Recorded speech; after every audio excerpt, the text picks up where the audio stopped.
Okay, let's go ahead and get started today.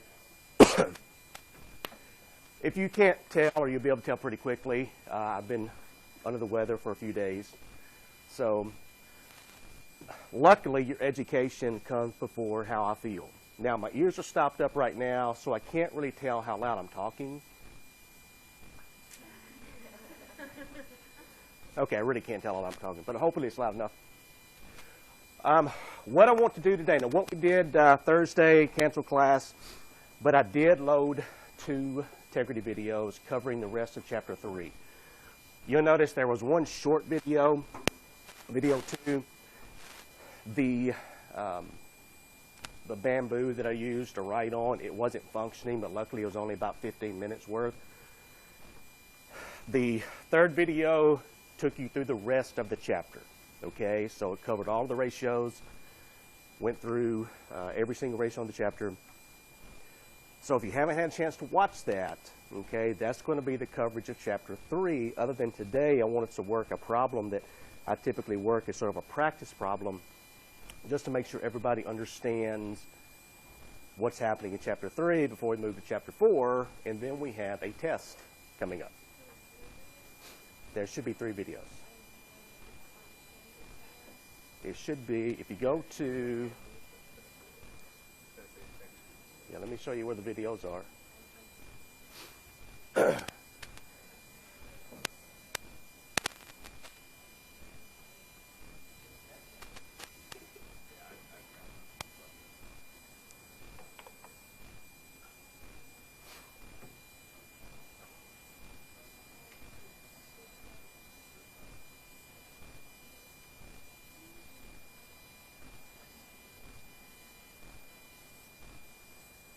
There should be, let's see, chapter 1, chapter 2, chapter 3. Okay. So if you go to your Canvas page, which is here, and if you go down to Integrity Recordings, click on this, it will, now you may have to click through, if you haven't watched these yet, you may have to click through several, yes, I'm allowing it to do this, yes, I'm allowed to do that, whatever. But if you click through, you will eventually come to this page. And you will see each of the classes. So it'll say, chapter 1, chapter 2, etc. This is what we did the first day in class. Okay, so I guess this was a week ago. And then this is what I posted on Thursday. Chapter 3, part 2 of 3, and chapter 3, part 3 of 3. And these are from the fall of 2015, but it covers the same material. So it's going to be just like you were sitting in class. Now, I have had some people tell me that they're having some trouble with the volume on the videos. We're trying to work with that. We've got the volume turned up as loud as we can, but we still can't get this microphone to put out quite enough volume. So if you have earbuds, earphones, something like that, sometimes that does help with the volume quite a bit. Or if you have external speakers that you can hook up to your computer, sometimes that helps with the volume, because sometimes the speakers on your laptop just aren't enough to really get it loud enough to hear.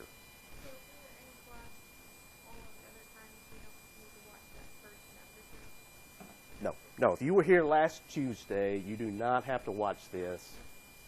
Although you can, now that should say 1 of 3 actually. So, yes.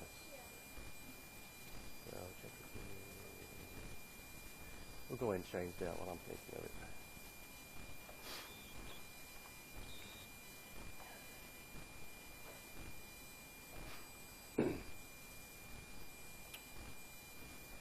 All right. Now, when you go to your Canvas homepage, if you go down here to testing items, you're going to see some things that are important for test 1. Now, this is the problem we're going to work today. And then I just added this. This is a solution. This has been there, but I want you to kind of work through the problem yourself before we take a look at the solutions. These are some practice questions. We'll go over these when we review for the test. And then These are the solutions, and then this is your study guide for test 1. So if we take a look at this, what you'll see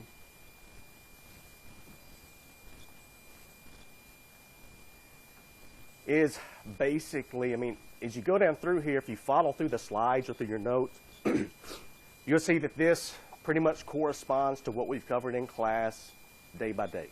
Okay, so chapter 1, chapter 2, chapter 3, which was the ratios, and then chapter 4. It doesn't take us long, about 30 minutes to cover chapter 4. And then we will have our first test. Now, we'll talk more about the test on Tuesday, but typically the test is going to be 50 questions, multiple choice. You get roughly an hour and 25 minutes to take the test. And I try to evenly space the questions out among the chapters. Now, chapter 3 may be a little bit heavier because of the ratios. But also one thing that I want to remind you of, and you need to get started studying, if you can, start as early as possible, because this is not the kind of class that you can, for most of you, that you can walk in here, 30 minutes before the test, sit down, open your book, go over a few things, and do well on the test. Okay, it takes a while to study for this. And if you try to sit down the night before the test and study everything, it gets pretty confusing. So if you can break it up into smaller sessions, believe me, it's going to be a lot easier for the average person. So as you start going down through here, what happens a lot of times is the students focus on the numbers. They're like, okay, this is a finance class. He's got to ask a lot of questions about the ratios, the financial statements, depreciation calculations, which will be in chapter 4, tax calculations, which is in chapter 2. And I do ask some questions, but probably on this first test, 60% of the questions are definition and theory type questions. So if you study all calculations, you're going to do great on that 35 to 40%, but the other 60 to 65%, you might not do so well. So keep that in mind as you're preparing for the test. So is that, everybody good with that? Let's see, if we cover chapter 4 on Tuesday, Thursday. Well, we can vote on when to have the test if you want to. How many people do we have here? Do what?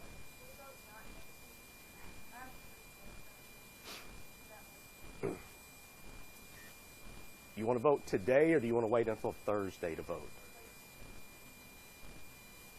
Because it doesn't matter. I mean, I understand that some of you have tests, and so depending on how happy you want to make your classmates, you can vote. It's just I don't want to take the test too far in advance, because then you will start covering new material, and you'll maybe forget some of what we covered.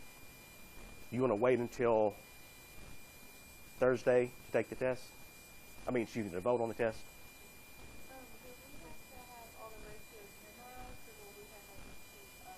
No, you will have,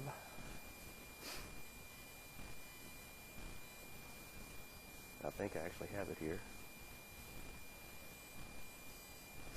You will have this formula sheet. No, I will have it attached to your test. It'll bring it up eventually.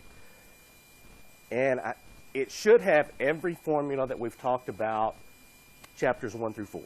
Okay? So you'll be given a formula sheet with all of your formulas. You don't have to memorize that.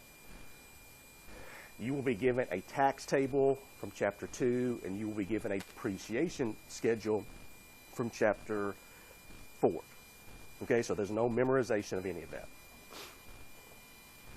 And again, that will be given to you. Now, the reason I put this here is because if you want to practice working through some of the questions, some of the practice problems, using this, it'll be there, and it'll look just like this when you get it on the day of the test.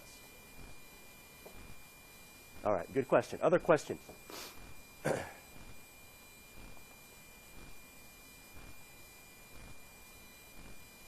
All right, then if there are no questions, what I want you to do, if you have, I'm looking around, I'm not seeing a whole lot of books, but if you have your book, turn in your book to page 106. And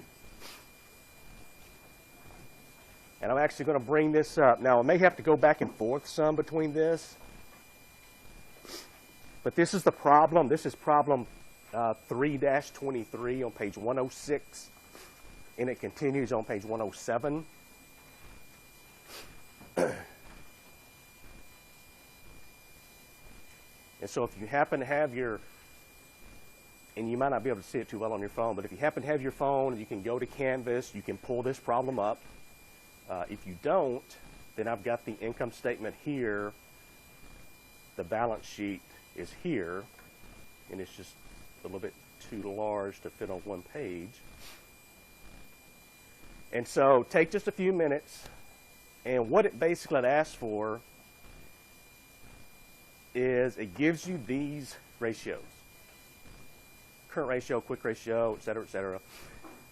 It gives you the number, the actual ratios for 2011, the industry average, and then it asks you to calculate the ratios for this company for 2012. And so this is something very similar to what you would see on the test, where I give you a balance sheet and income statement and simply ask you to calculate some ratios and then take a look at the ratios and tell me, is this company having problems? And if they are, where are they having problems? Or if they're doing really well, where are they doing really well? So take just a few minutes on this, and then we'll go over the solutions. Now, one thing that I want you to do and notice is, and I don't know, I guess I just did this to make it a little more difficult for you.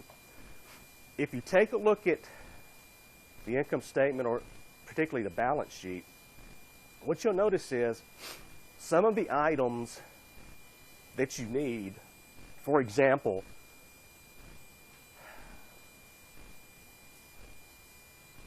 total liabilities is missing from the balance sheet. So this not only gives you practice calculating the ratios, but it also gives you practice knowing what an income statement and a balance sheet should contain. Now, so if you take a look at this, you can take a look, it has current liabilities, and it has, long-term debt. So if you added these two together, it would give you total liabilities. Okay? And again, I'll help you with this as we go through it, but I want to spend just a few minutes working through this. So if you need me to move up or down, if you want to copy any of this down or whatever, let me know and I can change it around some. You can help each other out with this. If someone needs a calculator, I have a couple of calculators here that you can borrow. But let's just spend a few minutes going through this to make sure everybody understands the ratio analysis portion before we move on to chapter 4. So we good?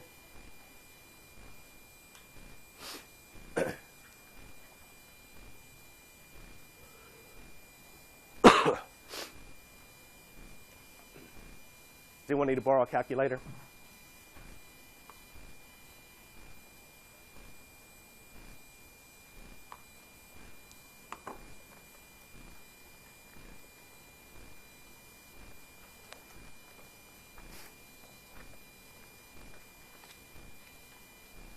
Does anyone need to borrow a textbook?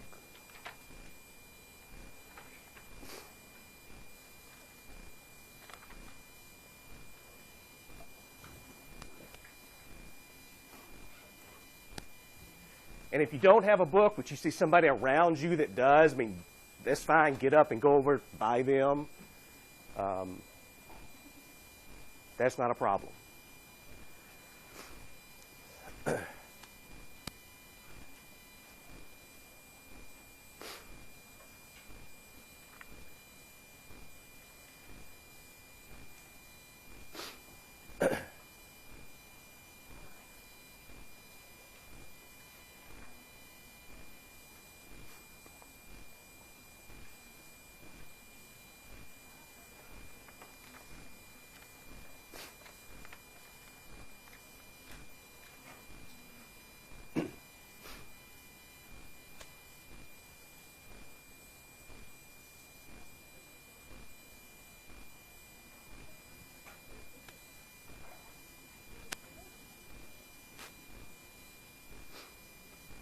A little bit easier to see.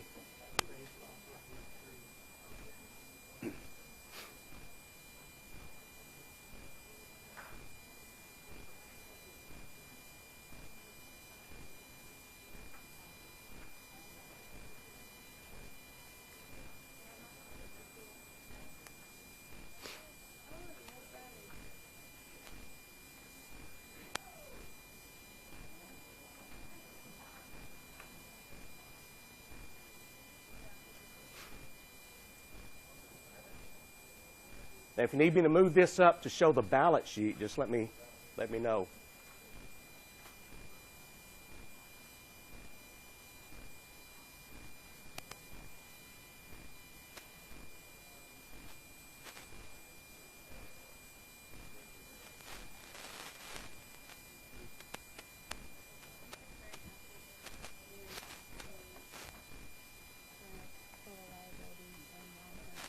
So which one are you doing?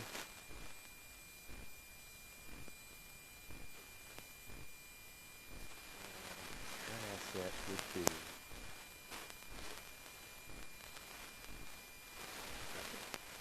it says right there, right there. Okay, so it says cash. Yeah, there's current assets. And then, come on.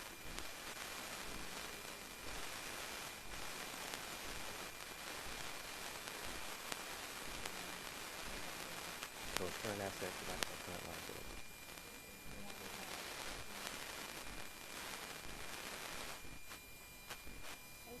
You're welcome.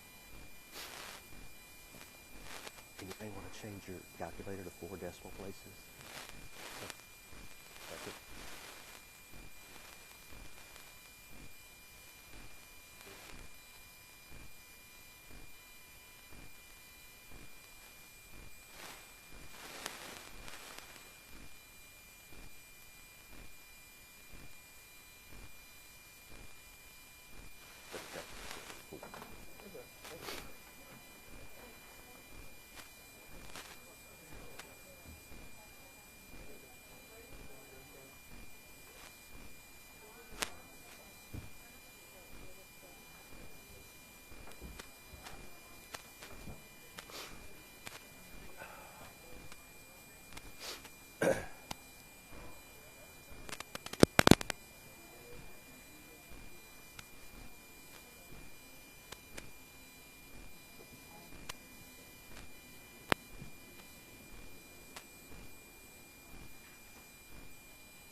For the quick ratio, it will be current assets minus inventory divided by current liabilities. So you don't include the long-term debt? No, just the current, this is short-term liability.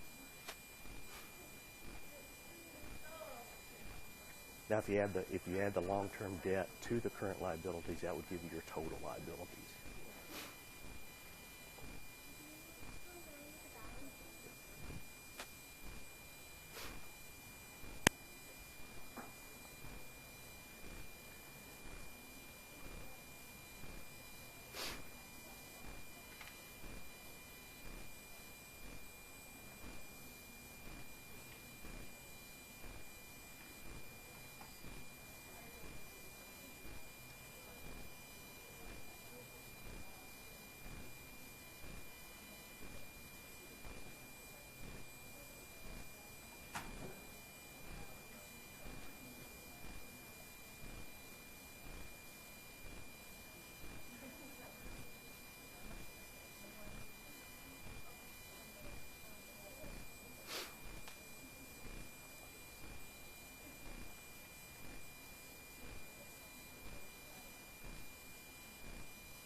questions back here? Hey, you guys are ready. Impressed.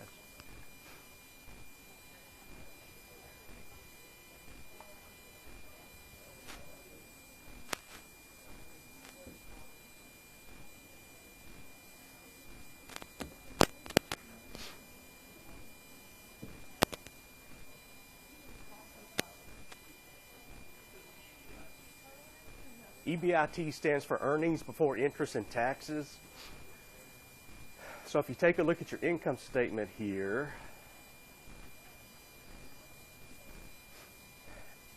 and this is another good question here. You'll notice here it doesn't give you earnings before interest and taxes, EBIT. But if you take a look at your income statement, you see something called operating profits. That is the profit that the company makes before interest expense is taken out and before taxes are taken out.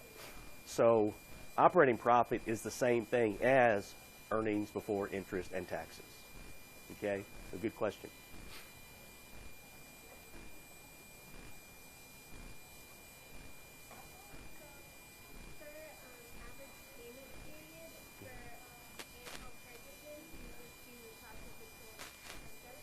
That's 0.7.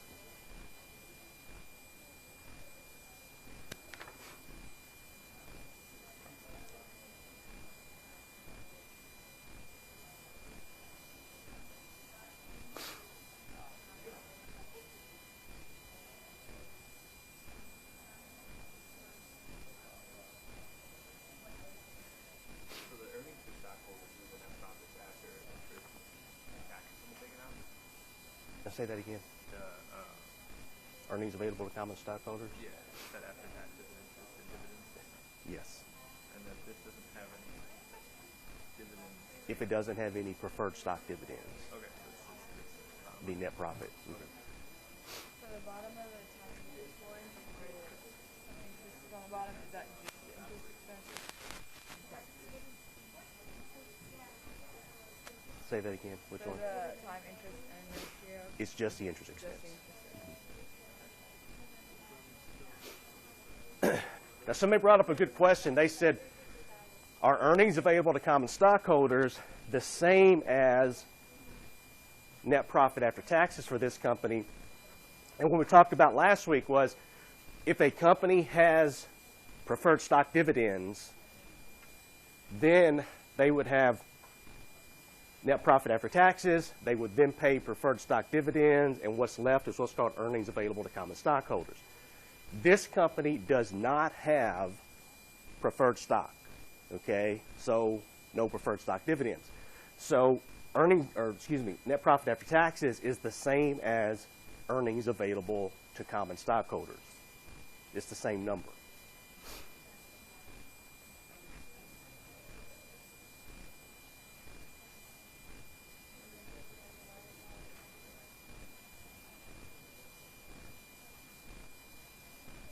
Is that enough?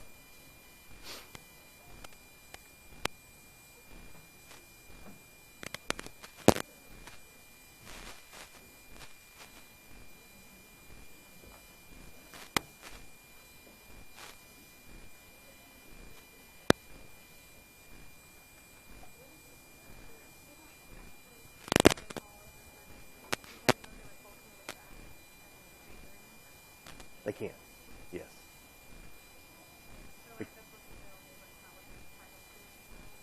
That's exactly right. For the company, if a company could pay out all of their earnings, net profit to stockholders. They can pay out half of it. It really just depends on the company and what kind of policy they have.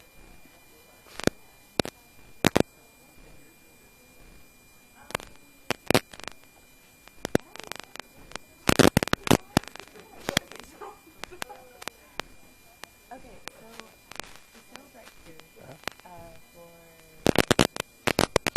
average collection fee, do you usually have to be gross profit or just strictly sales before the It's going to be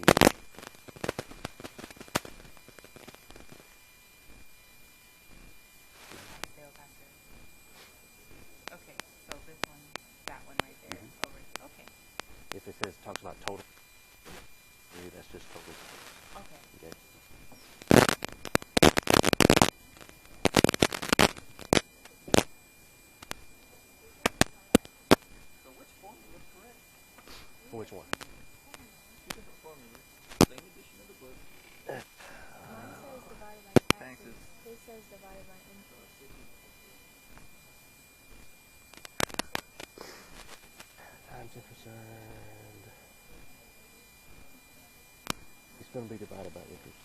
What did you say? That's all. So I need Yeah, to that's a put misprint. Yeah, that's a So I misprint. need to put an interest. Yes. Which page is that on? 78. 78.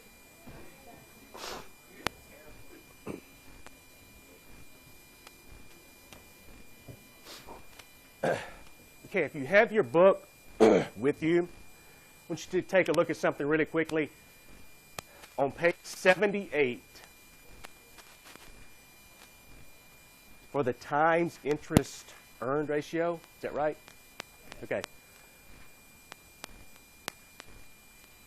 For the times interest earned ratio,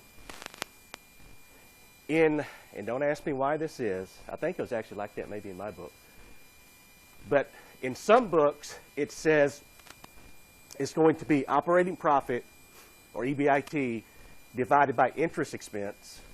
In other books it's going to say operating profit, or EBIT, divided by taxes. Okay? It should not be divided by taxes. It should be divided by interest expense. So take a look at that in your book to make sure that it's correct, because in one book, side by side here, one says interest expense, one says taxes. It may already be corrected if you have a used book, but if it's not, page 78, times interest earned ratio, it should be operating profit, or EBIT, divided by interest expense.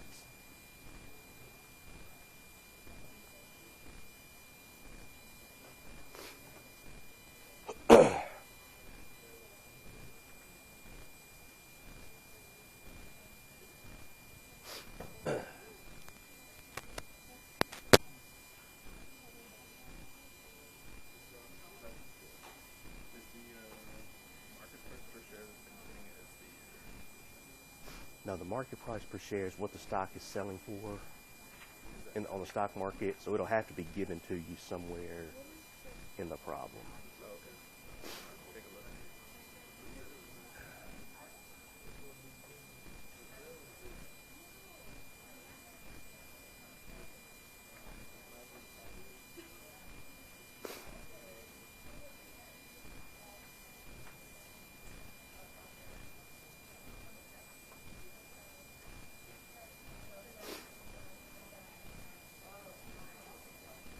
Is it given to you anywhere? Okay, I think it's 20. Is it 20? Is it $25? Okay.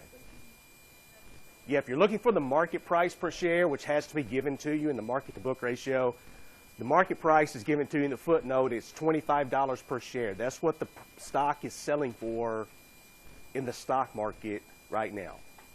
$25 per share.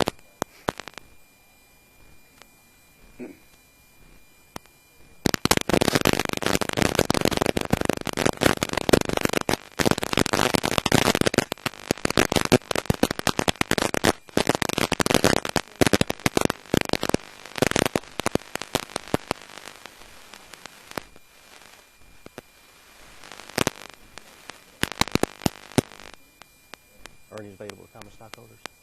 Yes, same thing for this company.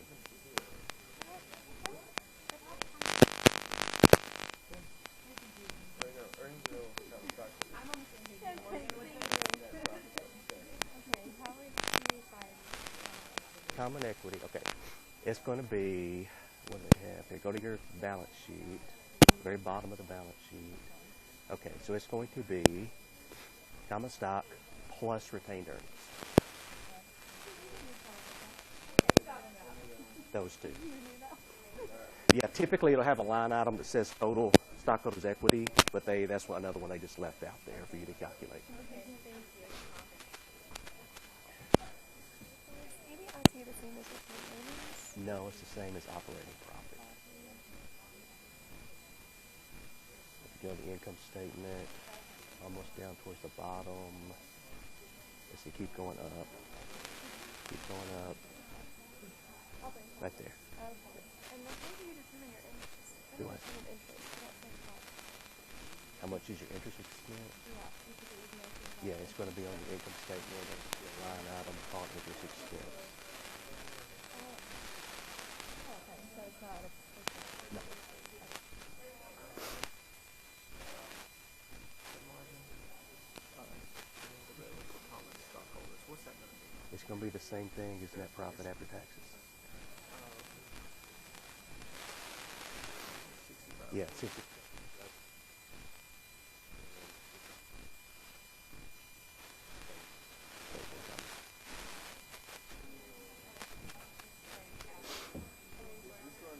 Is the common stock retained earnings, is that supposed to be 26? 550? Because on that one it says 500. So, but, Let's see what this is.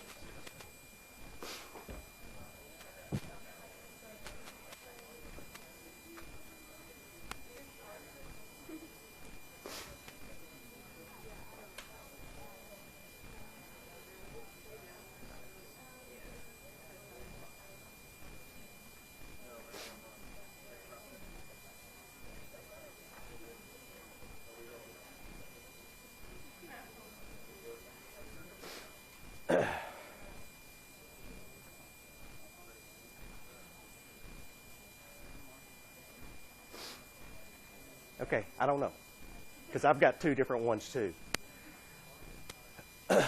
Just as long as you know what goes into it, it doesn't matter. Okay, just know that's the number that goes into it, whatever that is. Okay. I think it's supposed to actually be 26,550. I think is the actual number, but okay. There's a question here. And the question is, what is common stockholders' equity? You'll notice there's not a line item for that. And so for common stockholders' equity, it's going to be common stock plus retained earnings. But the question is, are retained earnings 26,500 or 26,550? Because on I think in your book, what does it say? 550, okay. And here it says 26.5. So you can just go ahead and use whichever number you want as long as you know both of these combined are common stockholders' equity. Does that make sense?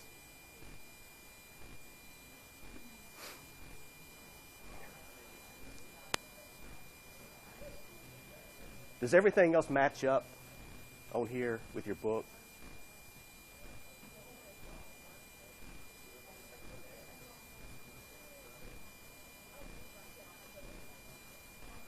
I could just go ahead and change this.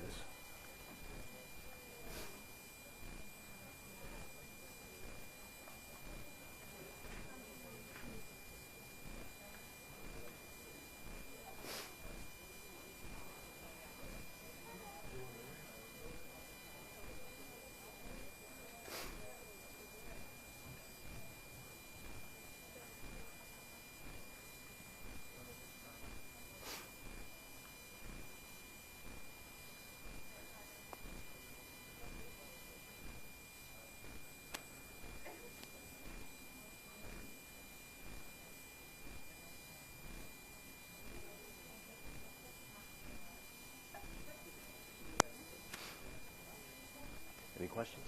I don't think so. I think you've answered the one that I was writing. Hopefully they're right. They're probably right.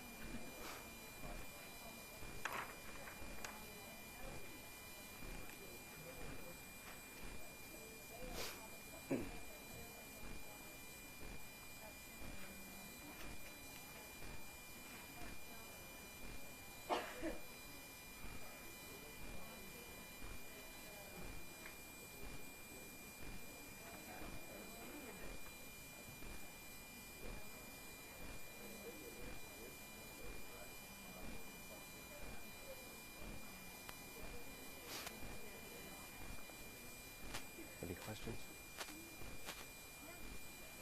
Questions?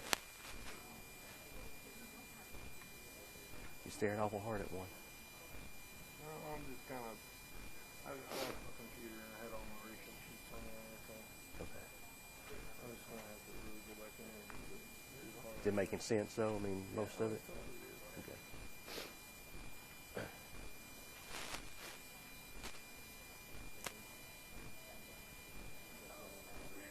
Any questions? No? Everything good? Okay. Have you tried market price per share? Because usually, like, don't they give that to you? That has to be given to you. But it's not. So do we not find it? It should be, the market price per share should be $25. I think it's given to you at the bottom of one of these. Okay.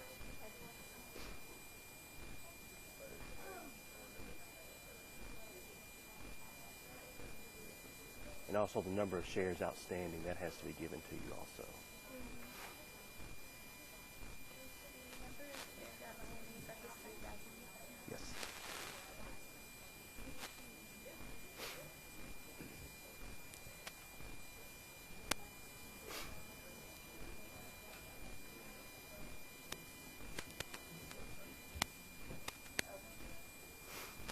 Okay, so this one right here says earnings available for common stockholders. Would that be the actual dividends that were given out to common stock, or would it be returning the earnings? It's going to be earnings paid for common stockholders are going to be on the income statement. Okay. Okay. Net profit after taxes. So for this one. Because this company doesn't have any preferred stock. Oh, that's right. So if you had preferred stock, you'd have net profit, then you subtract out preferred stock dividends, and then you'd have earnings. Since it's just the bottom line of the income statement. Okay. Okay? So one more time, you said that is the net Profit after tax, net profit after taxes. Okay. Or just net profit, whatever the bottom line of the income statement. Okay. Thank you. You're welcome.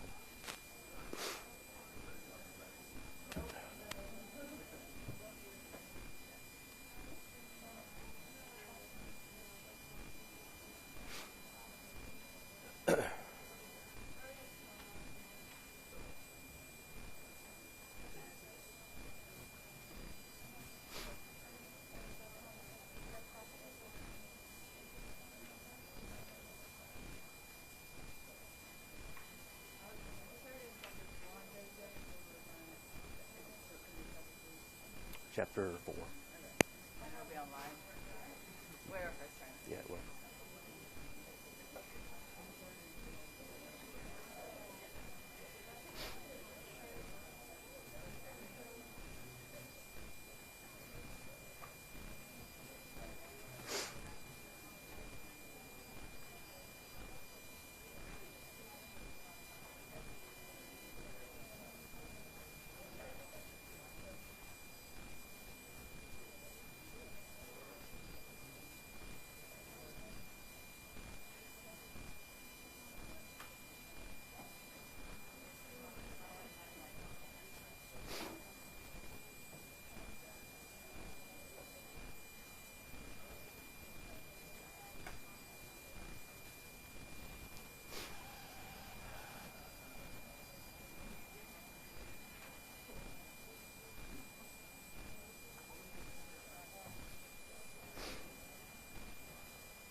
Okay, let's take a look at the solutions to these questions.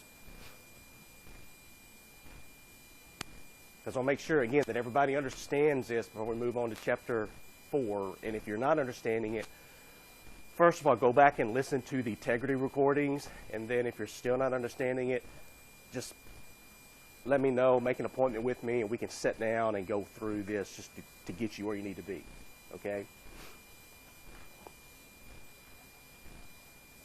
And so if you have any questions about any of these, where these numbers come from, let me know, and I can go through it with you.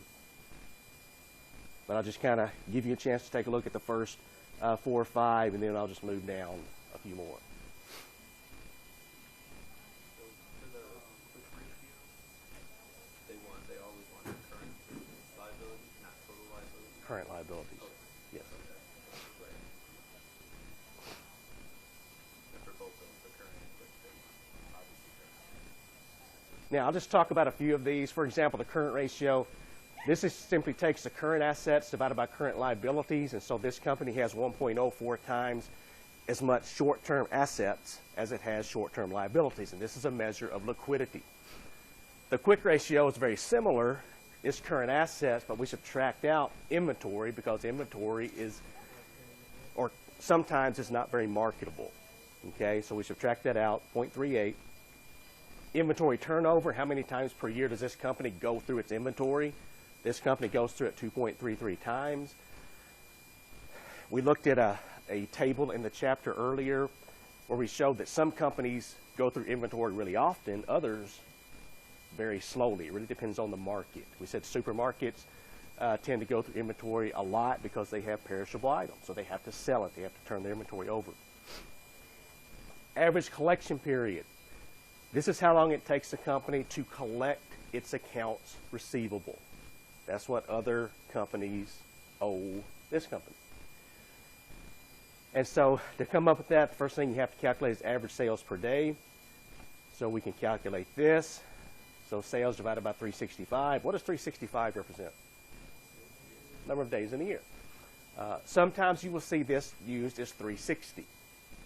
Why would we use 360 to represent days in the year instead of 365?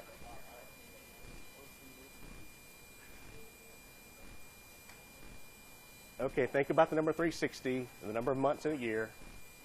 It's simply easily divisible by 12 or easily divisible by 30. Okay? It doesn't, even though we know there's not 360 days in a year, if you're consistently using that here, that's okay. As long as you're, for example, if you're comparing 2 or 3 companies, if you're using 360 to represent the days in the year for each company, that's fine. But here we're using 365, and then we take our accounts receivable divided by this gives us 57 days. So it takes us almost 60 days to collect our accounts receivable. So now I move up the debt ratio, which is here, 61.3%.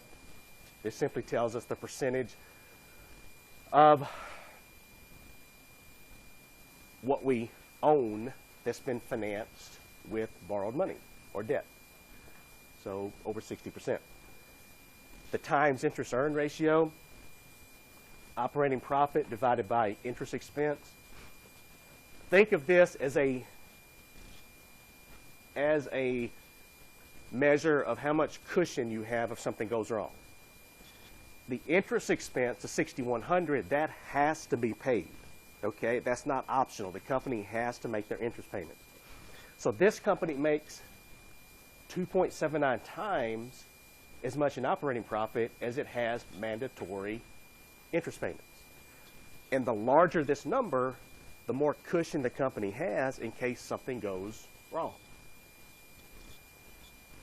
Gross profit margin, 0.34 or 34%, or they make 34 cents per $1 of sales. Net profit margin, 4.1% or 4.1 cents per dollar of sales. Return on assets, 4.36%. Is that good or bad? As most of the answers to something like this would go, it depends. It depends on the industry. This company makes 4.36% return on assets. If you're a bank is doing really good if they make 1% return on assets. So it depends on the industry.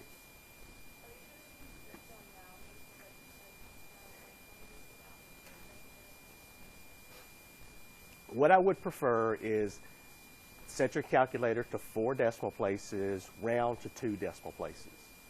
Okay? But I will tell you that on the test, there will be enough of a difference that you won't have any trouble figuring out which is the right answer. Okay? So that you want us to do for us for the whole way, and at the very end you want us to round it to, or each time we get a decimal you want us to take it down to 2 decimals? 'Cause- Each time you get a decimal, I'd prefer you take it down to 2 decimals. Okay. Okay. But have it set to 4. Okay? Or more. It can be set to 4 or more decimals.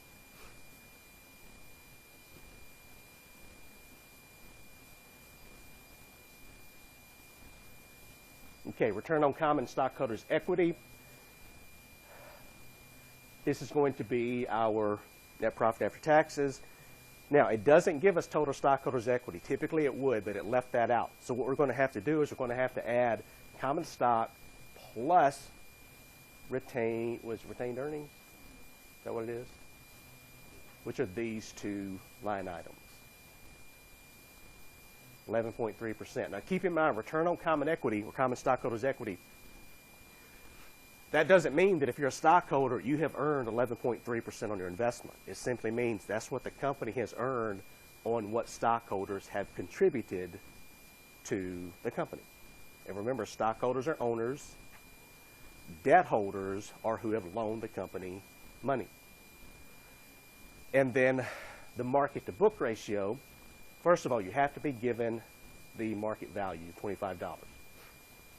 You can calculate the book value per share.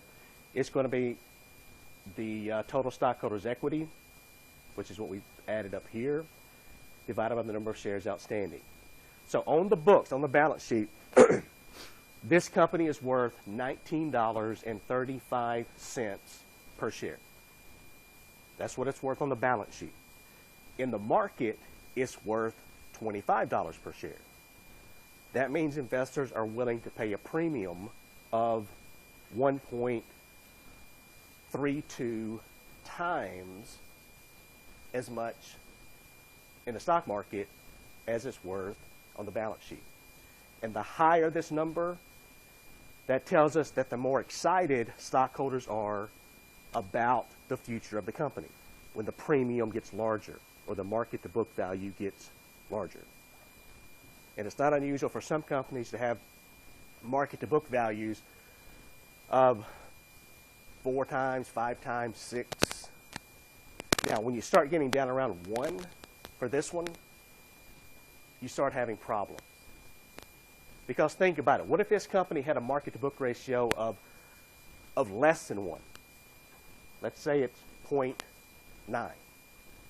What that means is, at least theoretically, I could buy up this company and then I could separate it and possibly make more money as separate entities than as a complete company.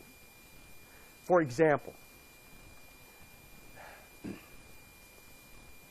let's say that you're driving down the road. You see an old car on the side of the road. It's in pretty rough shape. And the person selling it wants $500 for this car that doesn't run. But you look at it and you think, okay, I can buy that car and I can start tearing it apart. I can take the wheels and sell them. I can take the seats and sell it. I can take some engine parts and sell them. And if I take this car completely apart and sell it part by part, I might get $1,500 for this car that I paid $500 for. Well, that's the same way with a corporation. If you start getting down here to a market to book ratio of less than 1, you may have somebody called a corporate raider. They come in, they buy companies through hostile takeovers, and then they sell them off piece by piece and make a profit. So it's the same thing as buying a car. It's just there are more zeros on the end of the transaction. It's the same thing. Does that make sense, sort of how that works? So 1.32 times, again, the higher this number, the better. All right, so questions about any of these numbers, where they come from? Questions about Chapter 3? On the test, are we going to be required to label it at the end, like percent over 10%, No, you won't. But what I want you to be able to do on the test, though, when you go back through and take a look at these slides, in addition to calculating the numbers, which is really good, that's a good start, but know if something, for example, if the average collection period goes from, well, let's go down, it's not here, but let's say it goes from 50 days to 57 days. Is that an improvement in the average collection period, or is it getting worse? It's getting worse, okay, because it's taking you longer and longer to collect your bills. Now, we didn't calculate it here, but what if the average payment period, which is how long it takes you to pay what you owe other people, what if your average payment period goes from 50 to 57 days? Is that a good or a bad thing?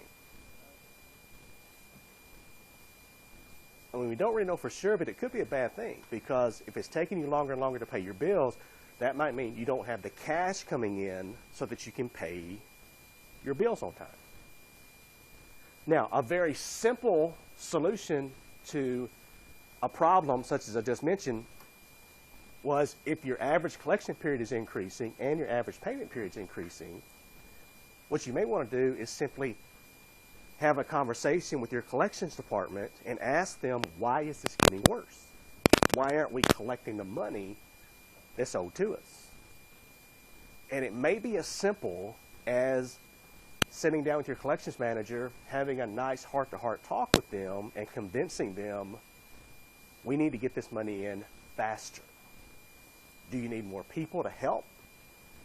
Do we need to improve our policies? I mean, what's the deal? Do we need to stop selling to some of these people who aren't paying us? Because if you start getting your money in faster, then you can start paying your bills faster. And so this number would go down, and your average payment period would possibly go down.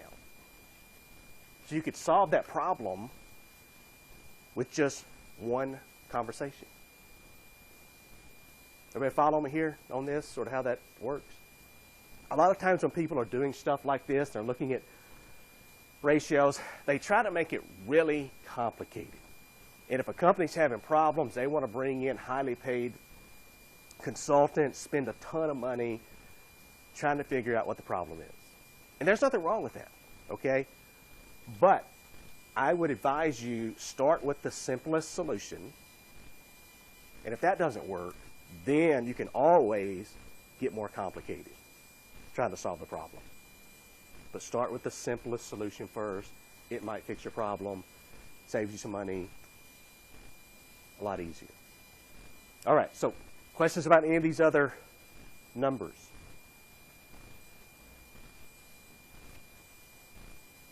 All right, I see it snowing again outside, it looks like. So everybody be careful when you're traveling. I apologize for how broken up Chapter 3 has been, but hopefully by Thursday I'll be on the mend, ready to go with Chapter 4. And we will also talk about your test and when we're going to have the test on Thursday. Okay? So everybody be safe, and I'll see you back here on Thursday.